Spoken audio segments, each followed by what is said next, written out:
Köşlü тавышлы әлеге аппарат 2 минут içinde менә шулай яңа салынган асфальтны тише һәм аның ярдәмендә цилиндр сыман катлам тартып чыгарыла.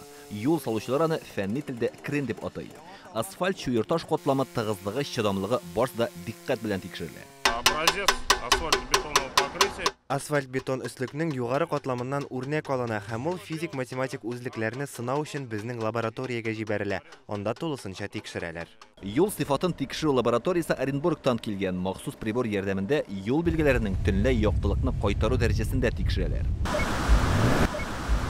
Озанның магистраль урамында салынган яңа асфальт юл ил күләмендәге имин һәм сыйфатлы юллар проекты буенча эшләнгән. Участокның киңлеге 7 метр, озынлыгы Мамадыш трактыннан Тыныч урамына кадәр 2 чакрымга якын.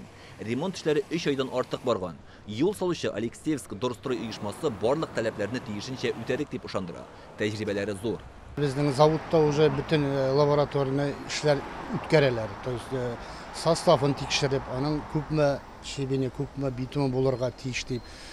Bütün мында килеп асфальтны солганчы, башта лабораториядә бит нәрсәләрне эшләп, аннан соң уже мында килеп солганнан соң да без мында тикшерүләр безнең лабораториялар чыгып, тикшереп, аның калынлыгын, аның биеклеген, аның узынлыгын, менә бу эшләр лаборатория эшләгән эшне бу эшләрне без баштан ук уже үзебез ишебездә эшләп бетердек.